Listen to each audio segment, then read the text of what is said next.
Hop là, c'est parti pour une nouvelle vidéo. Bonjour à tous, c'est Garo, nouvelle vidéo. Aujourd'hui, on va parler de plusieurs choses. Ça faisait un moment qu'on s'était pas vu, donc il y a eu pas mal de news entre-temps, donc on va en parler. J'ai une dizaine de sujets, un petit peu moins à parler aujourd'hui. Dans un premier temps, on va parler des nouvelles et des prochaines sorties. On va ensuite, dans un second temps, parler de la 10G. On va après parler d'un scandale en France qui est absolument énorme. On va également parler rapidement de PSA, on va parler de l'état du marché, de héroïne transversale lucarne opposée. On va parler également aussi de la distribution d'Asmodée et de la stratégie de la Pokémon Company parce qu'ils sont en train de faire quelque chose de très intéressant qui va peut-être redistribuer les cartes dans les 10 prochaines années. Et enfin, on parlera rapidement de la boutique de Garo Cartes. Bon, premièrement, j'ai un tic-tac, je l'enlève, il est dégueulasse.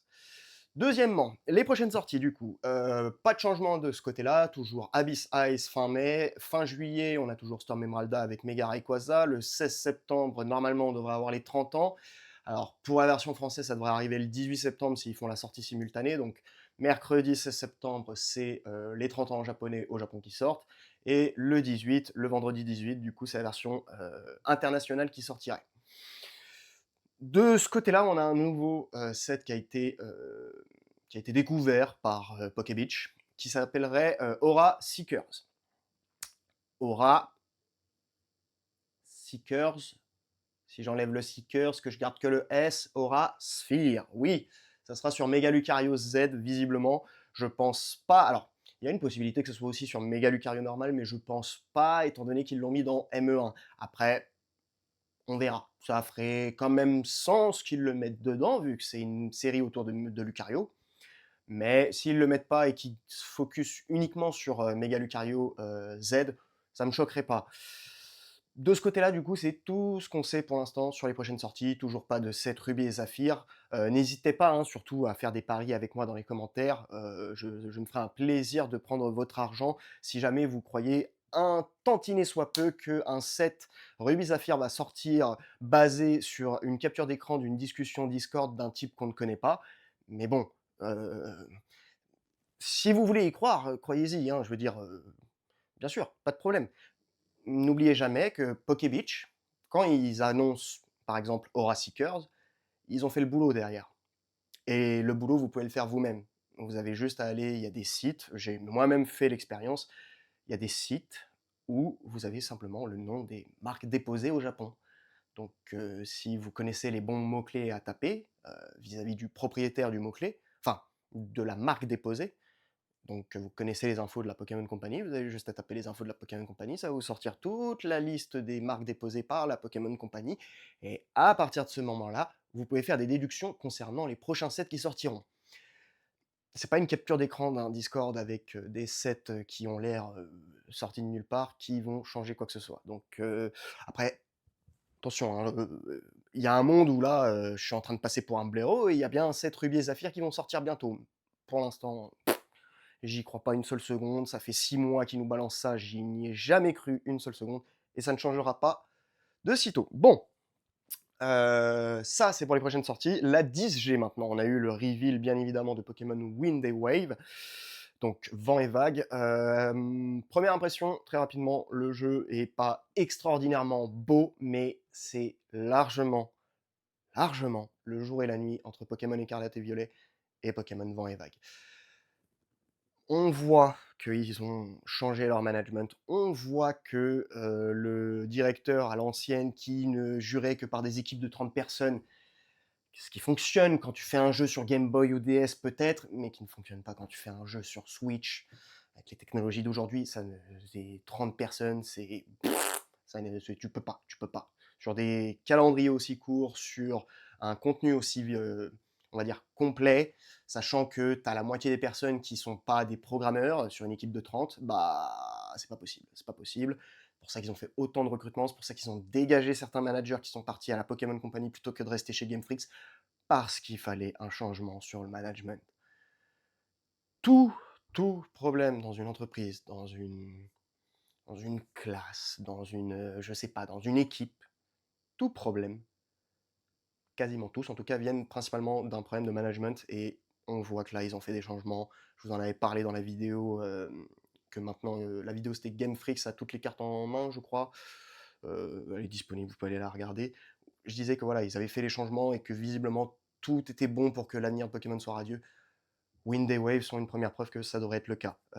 Les premiers éléments montrent voilà, des environnements un petit peu plus riches en végétation, exploration sous-marine, les fonds marins qui sont pas dégueux, l'eau qui est propre et belle. Il va y avoir une mécanique en plus avec le vent visiblement, donc peut-être simulation du vent, on verra bien.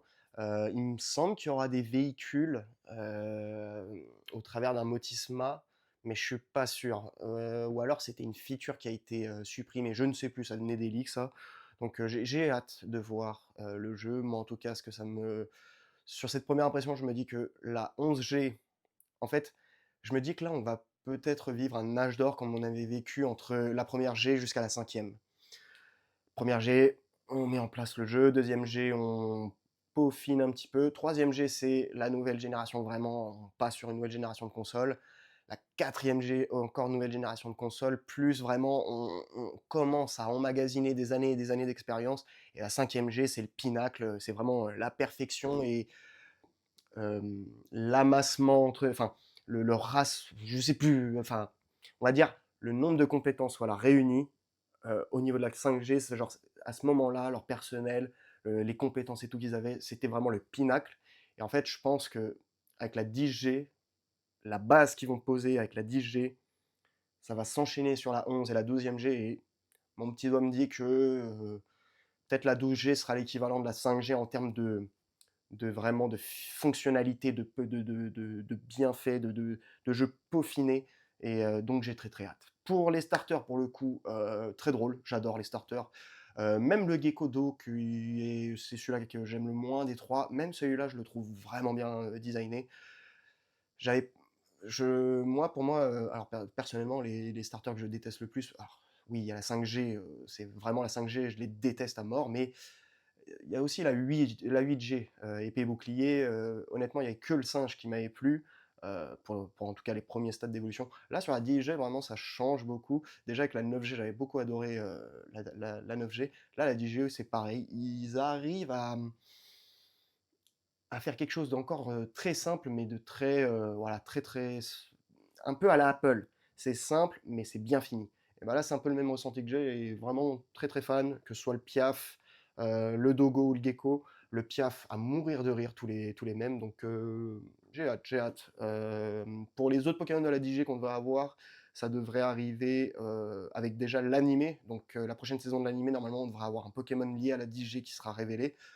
Euh, c'est un petit peu comme ils avaient fait avec Goinfrex à l'époque sur Pokémon Advance. Donc pour les plus vieux qui s'en souviennent, en gros, ils avaient donné un Goinfrex à Flora alors que Goinfrex est de la Gen 4 et que Pokémon Advance c'était la Gen 3. Ils font un peu tout le temps ça, il me semble. Genre un an avant la sortie d'une nouvelle génération, ils te présentent un Pokémon ou deux justement de cette génération pour faire l'introduction, pour préparer la promo un petit peu. Donc on verra bien, ça devrait arriver dans les prochains mois. Je ne sais pas exactement quand est-ce que sortira cette nouvelle saison. Donc voilà. Ça, c'est pour la 10G. Maintenant, on va parler un petit peu. Alors, je vais passer rapidement sur PSA. PSA, en ce moment, c'est très très drôle ce qui se passe. PSA, la maison mère de PSA, a fait l'acquisition de. J'ai pas mon micro, oui. A fait l'acquisition de. Comment il s'appelle? Pardon. De Beckett.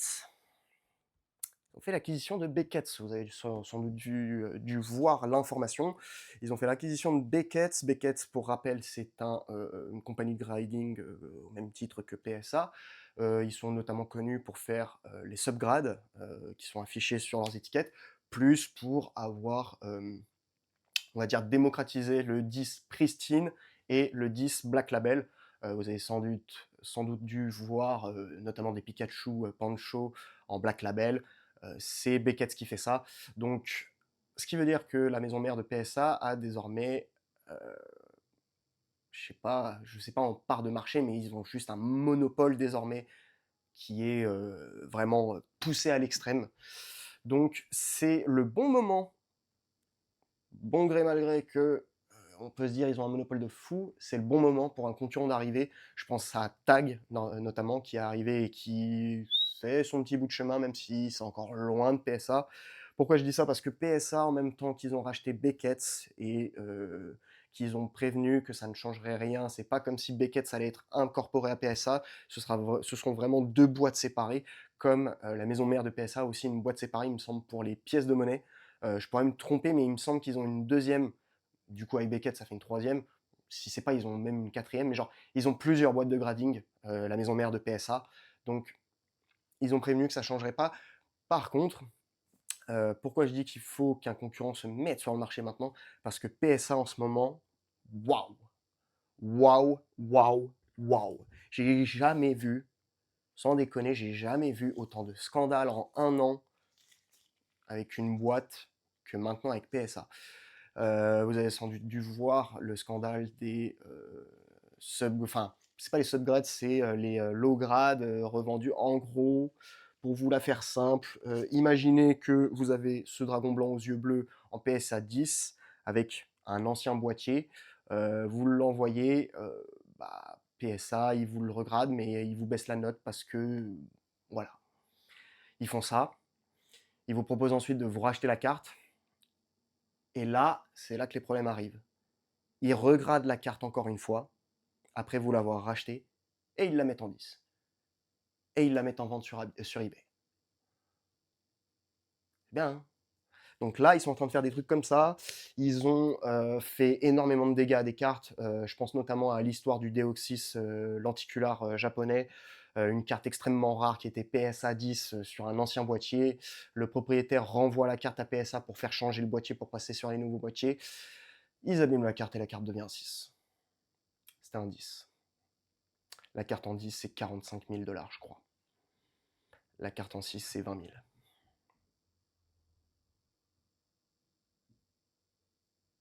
Donc, ouais. PSA, là, en ce moment, waouh. Niveau conneries, j'ai jamais vu ça de ma vie. Donc, pareil, les bureaux en Allemagne, je vois aucune news passer. On sait pas, ça fait 2 ans qu'on a la news. Enfin, pas 2 ans, 1 an et demi, je crois. Mais voilà, quoi, c'est ça commence à être un peu chiant, ça commence à être bizarre. Personnellement, comme vous le savez ou pas, j'aime pas la gradation forcément. Et si je devais vous donner un conseil sur la gradation, honnêtement, si c'est pour vendre, bien sûr PSA, mais si c'est pour votre collection, pitié, allez chez des CCC, allez chez des collectorats, allez même chez des PCA. Genre, faites bosser des boîtes françaises parce que PSA, genre vraiment, c'est vraiment une question de goût et de préférence plus que de praticité, je pense, de prendre PSA plutôt qu'autre chose. Parce que là, PSA, fatigant. Fatigant de voir toutes ces histoires. Bref. De quoi d'autre voulais-je parler? Ah oui, le scandale en France. Extraordinaire. Je ne vais nommer personne. Je ne vais nommer personne. Vous faites vos recherches sur Google, il y a tout qui est dispo. Je veux dire, tous les journaux sont en train d'en parler. Il y a un article sur quasiment tous les journaux de ce scandale. Concrètement, petit 1, un mec ouvre une école privée. Cette école privée a des frais de scolarité. On parle de frais de scolarité à peu près 8 000 € l'année. Ok? Il y a 3 000 élèves. Donc, je suis une bille en maths, donc je vais faire le calcul tout de suite pour vous épargner du temps. Mais il me semble que je fais un petit 3 000 fois 8 000 balles. Voilà, ça fait un petit. Bon, ça fait un petit 24 millions d'euros, mais je pense pas qu'ils prennent 24 millions d'euros parce qu'il doit y avoir des élèves en alternance et à ce moment-là, c'est l'OPCO qui paye, c'est pas l'élève directement. Pourquoi je vous parle de tout ça? Et quel rapport avec Pokémon, vous allez me dire? En gros, le propriétaire de cette école, et cette école en règle générale, ont eu des, on va dire, problèmes dans le sens où les cours apparemment sont pas ouf, le diplôme est pas ouf, les débouchés sont pas ouf, les élèves se sentent un peu trahis au niveau de l'école. Et il y a visiblement mauvaise gestion, mauvais management. C'est vraiment une optique de juste recruter des élèves, les faire payer, prendre leur fric et pas forcément les éduquer. Ok? Donc il y a certains élèves qui se sont plaints. Certains élèves qui ont fait des signalements.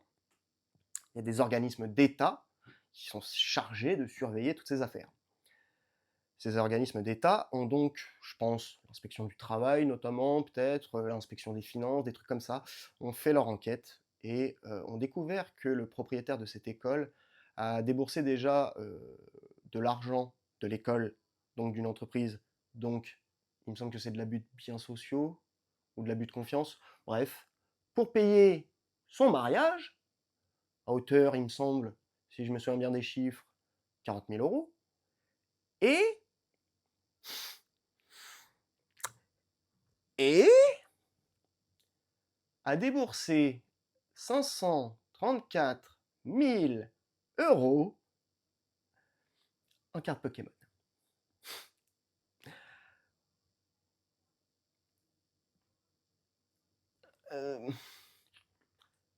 3000 élèves,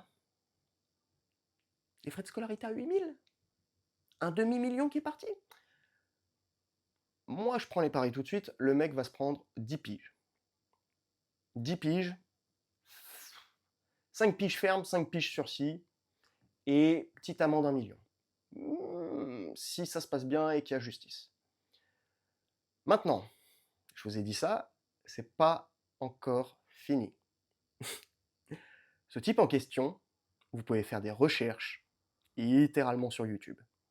Ce type en question, vous pouvez faire des recherches, il est très connu dans la commune Pokémon. Ce type en question, il est propriétaire d'une énorme boutique Pokémon également. Il est même créateur de quelque chose d'assez connu en France, autre que la boutique. Donc, on verra bien, mais franchement,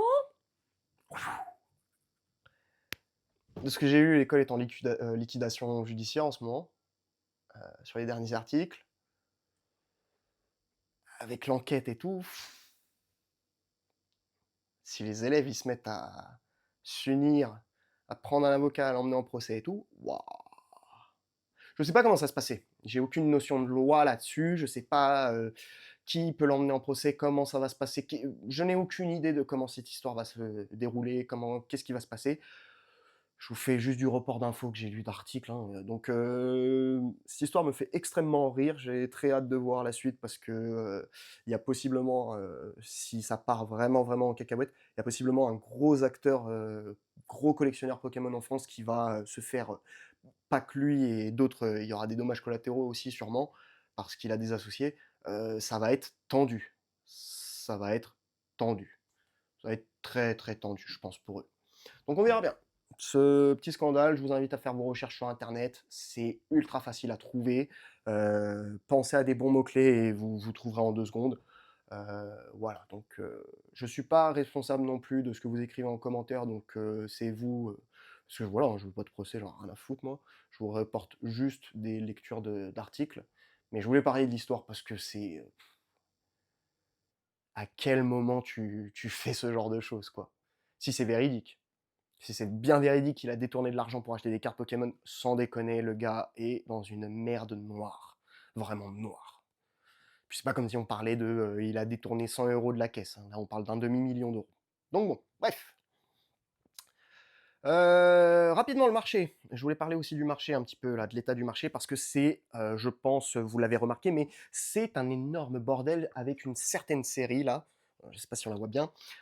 Héroïne transversale lucarne opposée avec Dracolos de Méburn. J'ai jamais vu ça de ma life. Franchement. Oh. Évolution céleste, ce sera un set d'enfants à côté. Vous imaginez s'il y avait eu des displays d'héros transcendants, ouais. Vous imaginez le prix d'une display héros transcendant?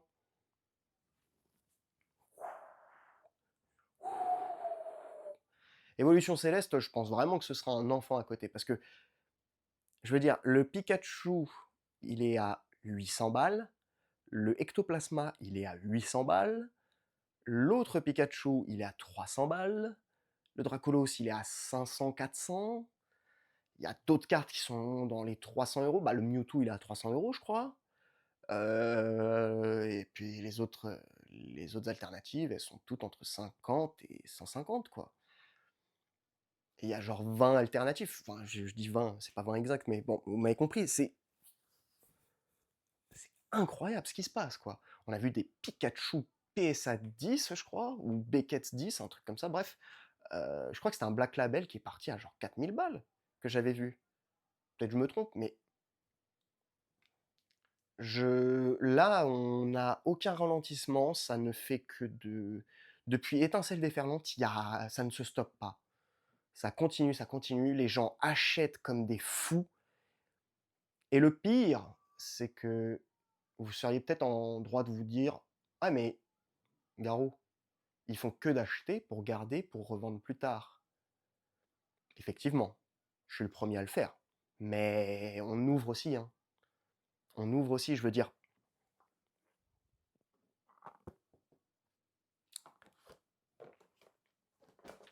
Je vous dis pas ce que j'ai eu, 2 objets. Donc, on ouvre. C'est pas parce que les gens ils achètent à mort en mode on garde de côté, ça ouvre. Allez sur Whatnot, allez sur Voct, ça ouvre. Ça ouvre. Et c'est un miracle, je trouve, en plus, de voir, en tout cas pour la France, de voir que ça va encore. Parce qu'il me semble que Héros Transcendant, là, c'est à 15 balles le booster au State. Je crois, peut-être je me trompe. Mais, waouh, ça ne s'arrête pas, ça achète, ça ouvre, ça garde, et ça ne s'arrête pas. Je sais pas ce qui va se passer, mais tout le monde pense qu'il y aura le crash après les 30 ans, peut-être, mais je sais pas. Je trouve l'état du marché, et c'est un taureau qui fonce, mais comme un taré, mais comme un taré, comme un taré. Vraiment, je me pose des questions sur ce qui va se passer ensuite. Enfin bon, bref. Il y a aussi ce truc de... les gens sont vraiment... Il y a aussi ce truc ouais, des gens qui gardent pendant 5-10 ans, là. Petit conseil, les enfants, une ETB à 300 balles, c'est plus facile à faire partir qu'une ETB à 1000 balles. Ok? Donc, gardez longtemps si vous voulez, mais ça peut peut-être être intéressant de vendre en x5 plutôt qu'en x10 pour racheter du nouveau produit, refaire un x5, etc., etc., plutôt que de garder pour espérer faire un x10, parce que si le x10 il part pas, c'est pas très très volatile une ETB à 1000 balles contre une ETB à 500 balles. Hein. C'est clairement pas la même volatilité, ça part pas pareil. Donc, je sais pas.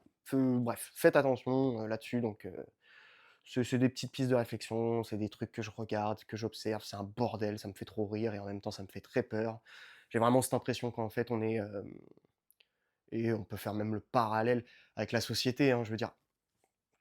On a eu Daffy Duck qui est arrivé à la Maison Blanche, on a eu la crise des droits de douane, on pensait que ça allait être le bordel. Pardon, c'est reparti. C'est reparti. Détroit d'Ormuz, c'est reparti. Donc c'est pareil sur la vie réelle.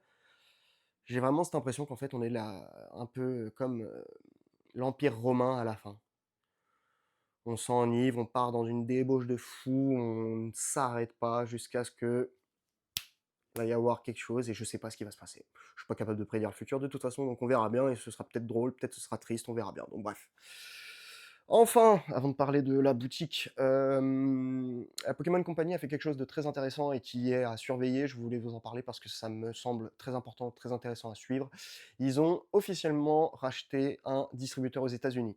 C'est comme si demain Pokémon Company rachetait Asmodee en Europe. C'est assez fou. Il me semble que c'est la première fois qu'ils font ça.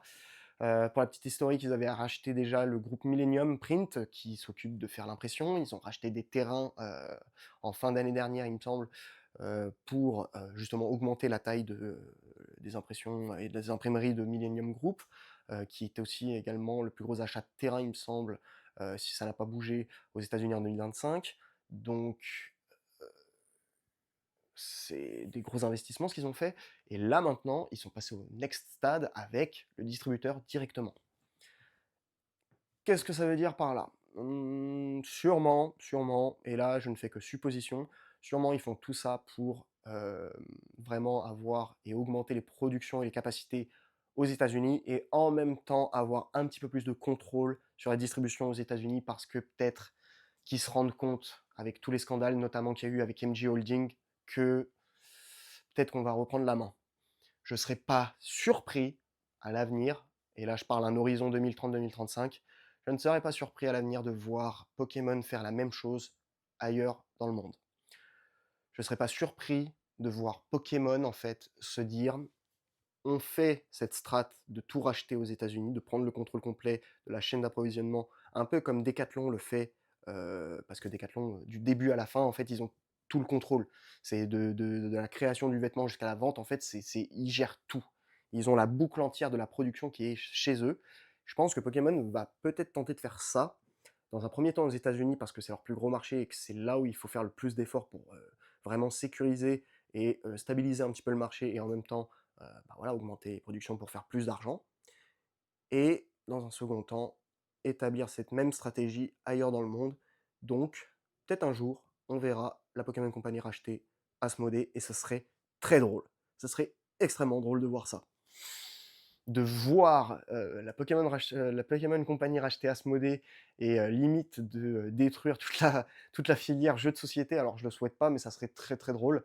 Et ça serait marrant de voir juste après l'évolution entre guillemets du marché parce que bon, je serais pas surpris d'apprendre qu'il y ait des magouilles avec des gens d'Asmodée et certains professionnels ou même certains particuliers. Je veux dire, il y a des magouilles partout, donc voilà.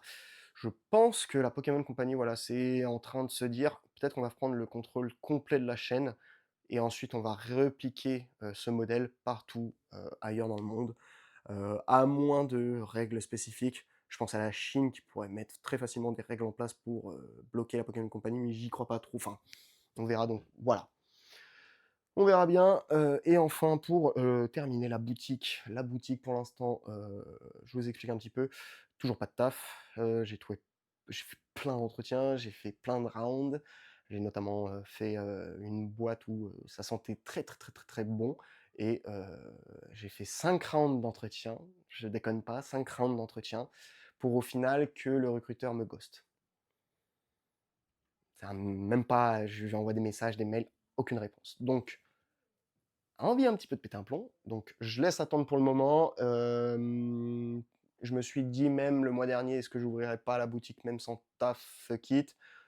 Et au final, avec l'état du marché à l'heure actuelle, c'est pas possible. En gros, à l'heure actuelle, le marché japonais, c'est absolument n'importe quoi.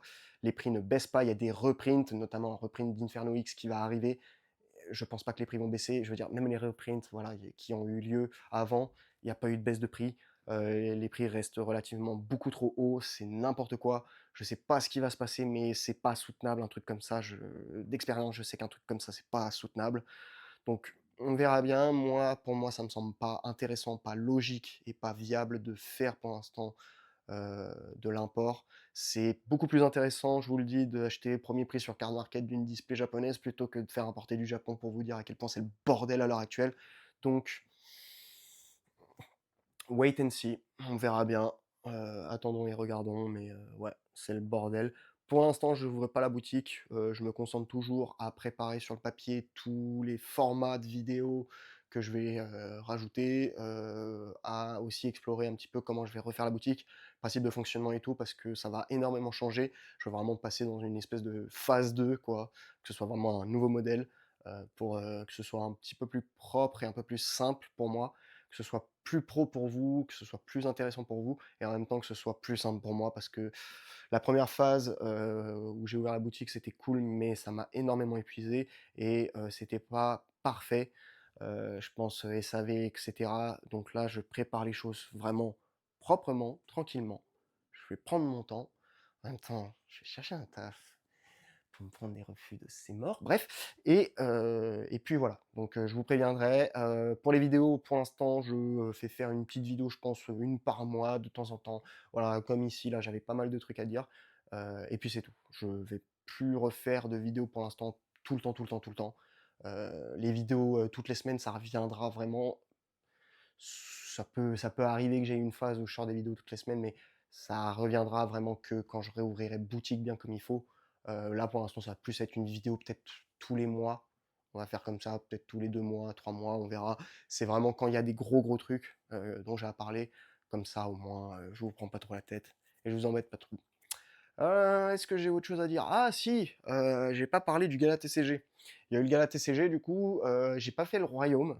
Il y a eu le royaume, j'ai complètement raté le royaume. Par contre, j'ai fait le gala, pour le coup, Dieu bénisse, ils ont changé de salle. Ils sont passés au parc des expositions de Versailles plutôt que l'espace Champéret, donc ça change la donne de fou.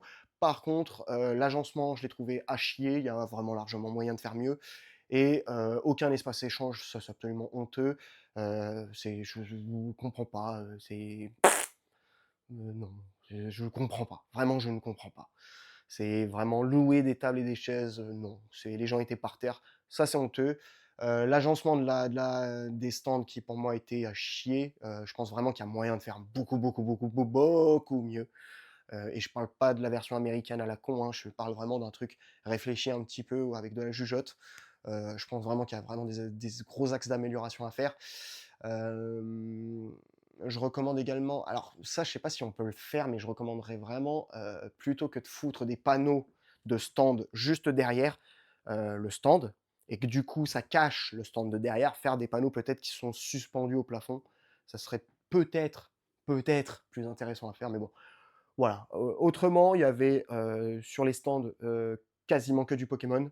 Pour le coup, moi, je cherchais du Yu-Gi-Oh! Je voulais absolument me trouver, si j'arrive à la sortir, je voulais absolument me trouver ça, mais j'ai pas réussi à en trouver une seule. Tout avait été vendu, donc un peu triste. Très peu de stands autres que du Pokémon. Je trouve ça un peu triste.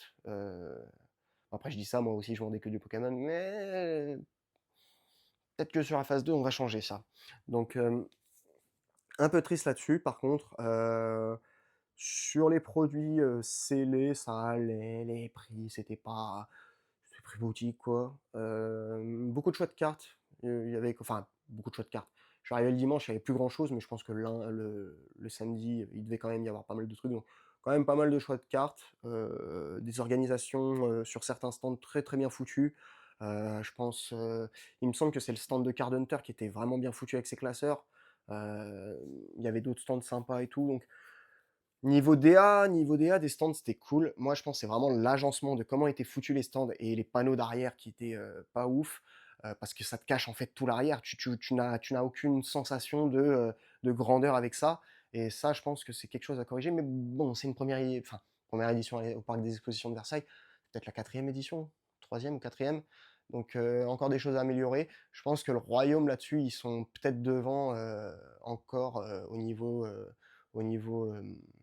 orga, peut-être agencement, ils sont dans la même merde, parce que pareil, panneau arrière et tout, mais autrement, bon, c'était correct, c'était bien, on va pas pleurer non plus 150 ans. Donc voilà, j'ai à peu près tout dit. Comme d'habitude, prenez soin de vous, faites attention à vous, n'ouvrez pas comme des dégénérés, ne vous foutez pas dans la merde à ouvrir 35 000 TB de merde là, qui me donnent des objets de merde.